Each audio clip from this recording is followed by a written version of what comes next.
वाशिम जिल्ह्यातील मंगरुळपीर तालुक्यातील गोगरी परिसरात प्रशासनाची मान शरमेने घालणारी धक्कादायक घटना घडली.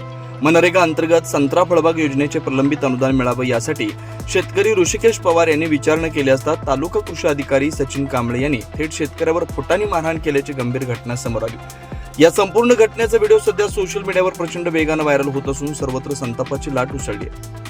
शेतकरी संघटना तसेच स्थानिक नागरिकांनी या प्रकाराचा तीव्र निषेध व्यक्त करत संबंधित कृषी अधिकाऱ्यावर तात्काळ कठोर कारवाई करण्याची मागणी केली. नाही तर शिशा करून तुम्ही बंद करून टाकसान त्याला त्या योजनेचा लाभ नाही भेटेल. हो तुम्ही सायलेंट राहा. तुमच्या शेतात बोला तुम्ही. हा अरे सायलेंट बंद कर.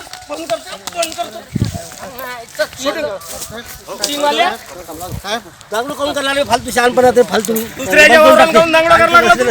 अरे माय गावातले व्यक्ती आहेत ना तुम्हाला मारायला अधिकार दिला. तू चाल दे तू बंद कर. मारू दोघांचा मोबाईल तुमच्या वावर काय करायचं इथे चालू करायचं नाही अजिबात. अशाच वेगवान घडामोडी पाहण्यासाठी आमच्या चॅनलला लाईक व सबस्क्राईब करायला विसरू नका.